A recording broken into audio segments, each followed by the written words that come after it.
gudoomiyaha cusub ee degmada Luuq ee gobolka Gado ayaa si rasmi ah ula wareegay xilkii loo magacaabay. Waxa warbixinta warkaasi gobolka Gado inooga soo diray wariyaheena Cabdiwali Yuusuf Caabi. xafladan oo ay mid lagu caleema saarayay gudoomiyaha cusub ee degmada Luuq mudane Maxamed Cabdullaahi Muude Garuub ayaa maanta waxay ka dhacday saldhigga weyn ee degmada Luuq waxaana xafladda caleema saarka gudoomiyaha cusub ka soo qayb galay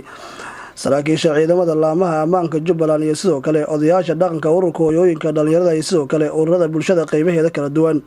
waxaana ugu horeyn madasha ka hadlay odayaasha dhaqanka oo soo dhaweeyay gudoomiyaha cusub ee degmada Luuq mudane Maxamed Cabdullaahi Muude Garuub kugu nimid xafladan waxa weeye inaan soo dhaweyno gudoomiyaha cusub abshir Allah nooga dhigo kii tagayna iska cafidno asagana wuxuu ninkii wax ka tirsanayo iska cafi kaasna hal cafiyo gudoomiyaha cusubna abshir Allah nooga dhigo annagana aan la shaqeyno waxa weeye danteena waxay ku jirtaa inaan wada shaqeyno reer Luuq qabiil ma lahaan jirin wuxuu ahaan jiray reer Luuq gudoomiye soo dhawow magaalada ku soo dhawow dadka ay ku soo dhawow dhammaan dadkan waa dadkaad ka dhalatay adoo timid saddex mas'alo baa laga rabaa gudoomiye cusub baa tahay caqabado fara badan way taala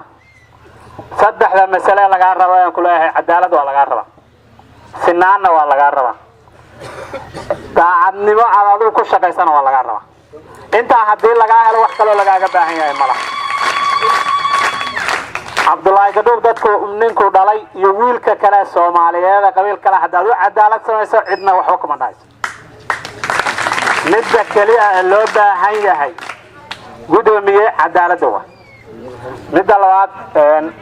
waa soo dhaweynaynaa intaay saaka ayadoo gudoomiye cusub oo ku dhashay degmada Luuq xuduntiisa ay ku duugan tahay deegaan ah in la keeno degmada Luuq saaka oo nin dhalinyaro ah farxad bay tahay inagoo dhan reer Luuq farxad bay noo tahay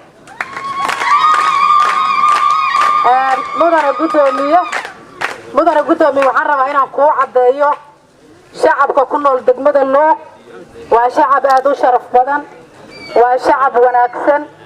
waa shacab hal magac wadaago oo la yiraahdo reer Luuq la isku yiraahdo waa shacab inta badan cadaaladda maaragtay ku dheereeyo waa shacab aan aqoonin qabiil iyo kala qoqobnaan iyo maaragtay iyo qabyaalad iyo wax daran oo Luuq dhaxdeeda maaragtay dhibaato ka abuuray aan aqoonin waxaan ku leeyahay horta shacabkaagaas aad u wanaagsan oo deegaankii Luuq joogo oo saaka ku soo dhaweeyay dhamaantood inaad maaragtay aad la wareegto mas'uuliyadooda wax yar marka laga reebo rakawda dacwo way ayaga laga bilaabo maadaama ninkaas ay ka weyihiin iyo inta kaleba inaysan jilaafaynin baa laga rabaa oo si wanaagsan oo daacad ay ula shaqeeyaan haddii gudoomiyaha si daacad ah loola shaqeeyo wax buu qaban waxay bulshada tabanaysan way heli waa in gudoomiyaha si daacad ah oo qalbi furan oo laafnaan ah loola shaqeeyo asagana waxaan ka rabnaa cadaalad waxaan ka rabnaa run waxa ugu muhiimsan ee bulshada deeqa waxa weeye waa cadaalad iyo run iyo xurmo way in dadka cadaalad loo sameeyo in run qofka loo sheego been loo sheegin in dadka la xurmeeyo waa weyn oo imaanayo carrada u imaanayo bulshada maamulku imaanayo ugu dambeyn waxaa xafladda soo xiray gudoomiyaha cusub ee degmada Luuq oo sheegay inuu ku shaqeyn doono midnimo sanaan iyo cadaalad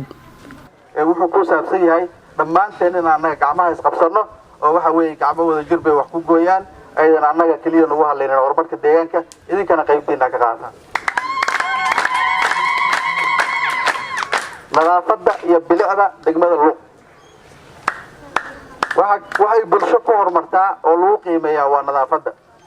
النظافة نصف الإيمان أيها حديث النبي صلى الله عليه وسلم عدالة وشيء هو أنك إيمان تكتير الصومالية لكن أنا وحنا إذا بلغاية دونا أنا إيمان الكنبة عدالة إن نروح وإنت كران كنا عن كتور يقوم إيمان دونتان يقوم مغلي دونتان عدالة درة هدي أنا أبي إدري وعدالة درة صومية شرع الإسلام كأيان قبني شرعي مجرى ما فوحه شرعي بوني ولا مجرى ما أنا أقول دون قفنا بوني أقول دون أنا بجرته وحنا يوينك بلقاده يورتي إنك بلقاده يا عدالة إن أساسا يولجت عندي ذكور سمي عبدالله يوسف عابي تيفيق عالمي Somali News luuq ganaane.